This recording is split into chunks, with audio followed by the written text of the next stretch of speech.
Hey gamers, this is Liz Davidson from Beyond Solitaire, and today I'm going to be reviewing Mint Delivery. Mint Delivery's solo mode is actually completely separate from the multiplayer game and is even printed on its own set of city cards. So these blue city cards for solo are actually just printed on the back of the other city cards for the 2 to 4 player game. For each game, you are going to choose one of the AI opponents who will actually go to battle with you.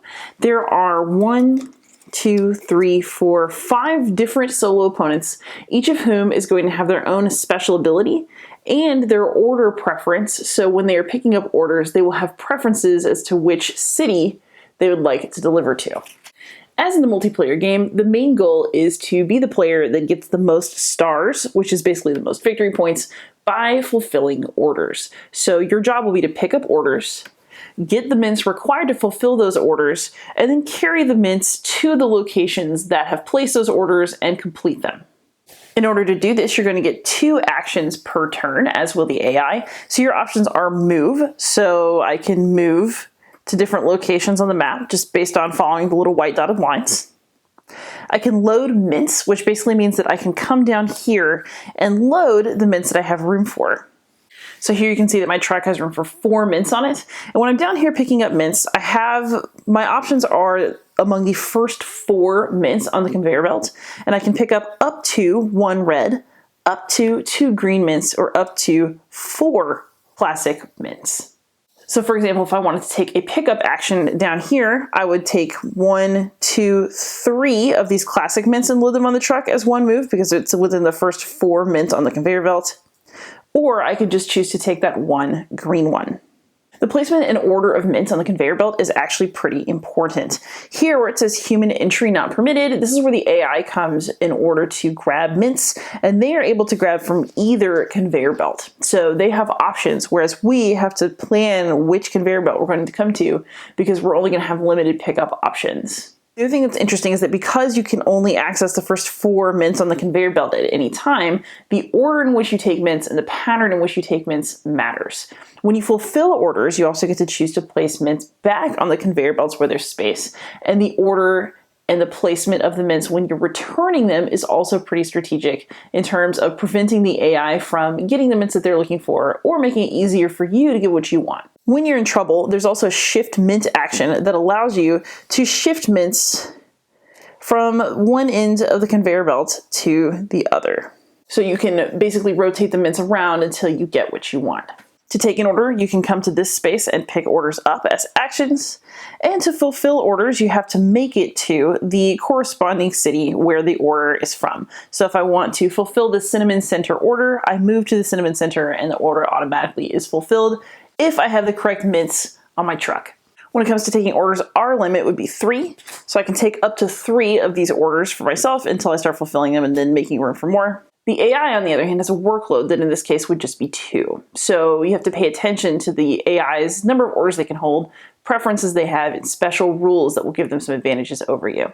One of the key elements of strategy in the game is blocking the AI and taking advantage of the fact that you know its behavioral patterns. If the AI is motivated to do something such as get mints, but you can prevent it from getting the mints at once, you can cause it to waste turns, thus giving you time to fulfill more orders and get more of an edge on it. If you let the AI go without too much restriction, then it will probably beat you because it's just more efficient than you are. And now for some final thoughts. First off, I want to say that I appreciate the effort that Justin Blaski put into the solo mode for Mint Delivery. It's really clear that he didn't want it to just be a tack-on, which means that the solo mode has its own map, it has its own set of rules, and it has 5 different AI opponents, each of whom will provide a different type of challenge for the player. The game also has a good ease of entry. It's easy to carry around, it's easy to set up, and the game is fairly straightforward, which is something that I'm hoping for in a game of this size. That said, Mint Delivery does not quite do it for me, for a few reasons. I think part of the issue is actually trying to fit it into a mint tin. The game feels like it's trapped in a weird between place where it wants to be something bigger, but in a very small container. Mintworks, which is the predecessor to Mint Delivery, was a worker placement game based on mints, and it was really charming because it fit perfectly into an Altoid-sized tin, and it felt like the game was about the right size and simplicity for that tin. In Mint Delivery, it's really clear that they've tried to up the ante with the game, with the result that a whole lot more pieces have been stuffed into that tin, and the game is a little bit, I mean, it's not a complicated game, but the game is trying to be a little bit more complex, and I actually think that it would have been better to just make a meatier pick up a delivery game outside of the Mint tin constraints. The purpose of Mint Delivery is to be a very streamlined pick up and deliver game.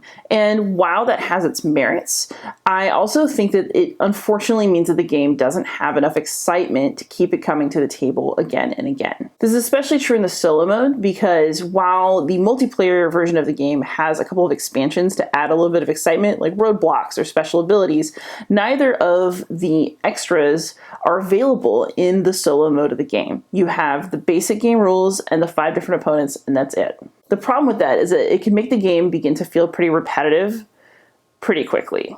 Before long, you kind of know how to work out the puzzle of the game, and there's not a lot of excitement as you make game-related decisions or try to corner the AI. Mint Delivery is a perfectly functional game, and there's nothing wrong with it per se, but in a world full of lots of exciting games, including lots of exciting small box games, I'm personally looking for just a little bit more. My other quibble is just a slight one with the AI. The AI in this game has a list of shifting priorities based on where it is in terms of picking up mints, fulfilling orders, or whether it needs another order. Most of that is very simple, but there will be edge cases where you have to make decisions for the AI that are a little bit ambiguous. So I don't necessarily consider that a problem, but you can definitely make the game easier or harder on yourself depending on the decisions you make for the AI, and that's something you have to think about when you play. So overall, Mint Delivery is not a bad game, but it's not a very exciting one. And for that reason, I'm going to give it a 5 out of 10. Happy gaming. Thanks so much for watching another Dice Tower video. If you enjoy our videos, subscribe to the channel for more fun, comprehensive board game coverage. Also, consider joining us at one of our events. Come to Dice Tower Retreat, a small, intimate gathering where gaming is king. Join us for Dice Tower Cruise, the largest board game cruise. Attend Dice Tower West in Las Vegas for gaming fun on the West Coast, or Dice Tower East in Orlando in sunny Florida. Dice Tower Conventions, the friendliest gaming conventions on Earth. I'm Eric Summerer, and you've been watching The Dice Tower.